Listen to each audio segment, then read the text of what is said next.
Hello guys, today we'll be covering a 1999 science fiction comedy film called My Favorite Martian. All the relevant links and information for the film will be in the pinned comment below. As the film begins, we see a rover on a mission to collect data on Martian rocks. The signal is lost just as it's about to sample a new rock. The transmission is terminated, and the 5-year mission comes to an end with data on over a dozen rocks. The mission controllers congratulate themselves on a successful mission, while an undiscovered Martian city is revealed to us. Right then, a spaceship is seen flying into space. The next thing we know, we're on Earth, Santa Barbara, California. Tim O'Hara works as a news producer at KGSC. Mr. Channing is his boss, who does not have much faith in Tim. He assigns great stories to Tim's colleagues while giving him just a filler story. Tim convinces Mr. Channing to let him take up the Vandenberg story. The boss agrees on the condition that Tim will be fired if he ruins the story. Brace Channing, the boss's daughter, is the reporter who works with Tim on the project.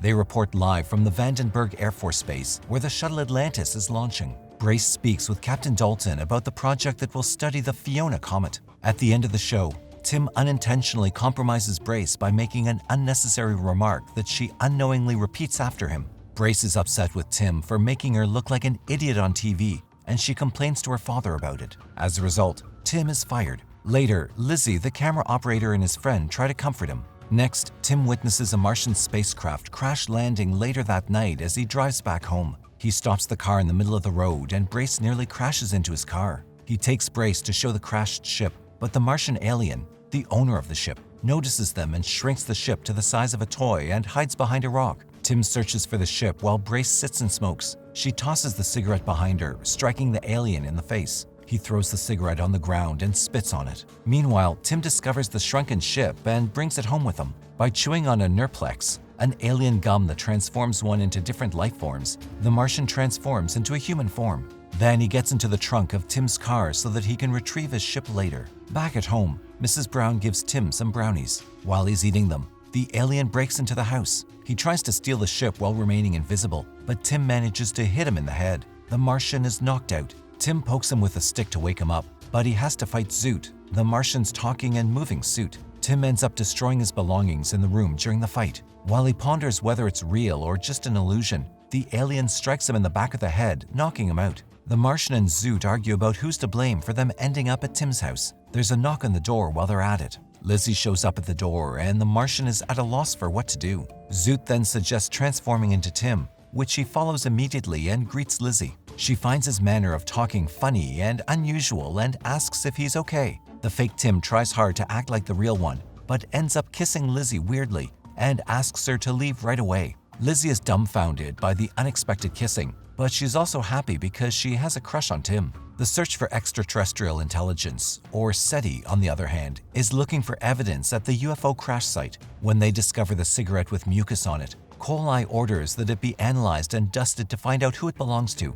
They find the footprints and assume that the alien must have taken the human form. Colli claims that the situation is similar to an incident from 1964, but is stopped by Armiton, who reminds them that the previous event never took place. The next morning, Tim finds himself up on the ceiling and asks the Martian to put him down. As he tries to comprehend the situation, the alien expands his spaceship and tries to fix it. He finds out that the electron accelerator has been damaged and is beyond repair. Tim thinks he's dreaming and tells himself to wake up over and over again.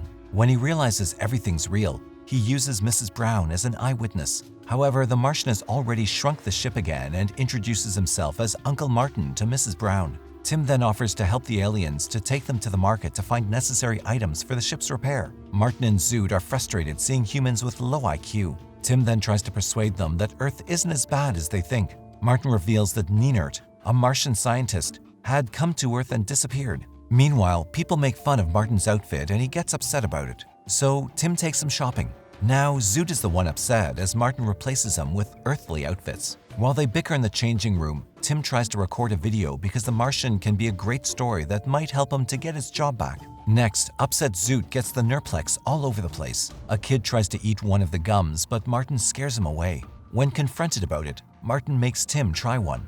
He turns into an alien when he eats the gum and returns to human form as soon as he spits it out. Martin then describes the various gums and warns Tim not to take the Vinox 7 ever. Meanwhile, Brace is furious at Felix, another news producer, for not pronouncing the word preconceptions properly. and making her look like a fool on TV for the second time. Tim visits the reporting site with Martin. Martin recognizes Lizzie from the other night and gets excited, but he cannot reveal the truth to her. In the middle of the conversation, his stomach growls, so Tim takes him to the ice cream place. He refuses to eat at first, but later causes havoc by devouring all of the ice creams monstrously. Soon, Tim helps Felix with his scripts while Brace is captured by the SETI gang for interrogation. Martin is also being watched, but he's completely unaware of it. Tim secretly tapes Martin and Zoot once again. He also captures Martin in his real form while he's taking a bath. On the other hand, Kolai is interrogating Brace. Upon finding that she's not an alien, he sets her free. Brace proposes that they work together to prove the alien's existence, and Kolai agrees to it. Despite having all the evidence taped,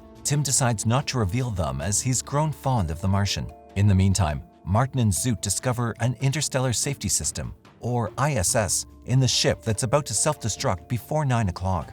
Realizing that there's no way for him to fix the ship, Martin falls into a Martian depression, and his body parts begin to fall apart one by one as a result. Soon, Brace shows up uninvited at Tim's apartment in the middle of the breakdown. She steals the videotapes containing the evidence and runs away. Lizzie goes to see Tim after he calls her and asks her to meet him, but she instead finds Brace stealing the tape. Lizzie, thinking Tim cheated on her, storms out of the room, but not before informing Tim that Brace has taken all of the tapes. As she's leaving heartbroken, Lizzie hears Zoot talking to himself while trying to repair the ship. She gets closer and looks down. She screams when she sees a talking suit and gets pulled down into the ship by Zoot. In a hurry, Martin and Tim shrink the ship along with Lizzie and Zoot inside it and leave to pursue the stolen tapes. At the TV station, Tim confesses videotaping Martin and apologizes. Martin accepts the apology and agrees to Tim's plan to prevent the tapes from airing. He transforms into Brace and goes live on TV where he almost exposes his true self because of the gum. Meanwhile, Tim replaces the tapes and escapes the station with Martin.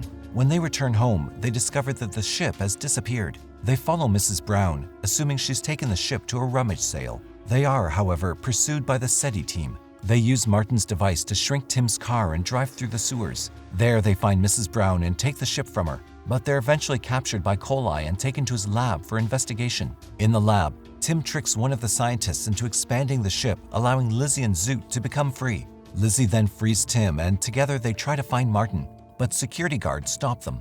During the fight, Zoot gets shot twice and Tim is severely beaten. Seeing this, Lizzie eats Venox 7. She then transforms into a monster. She goes on and kills the guards, spits out the Nurplex, and turns back into a human.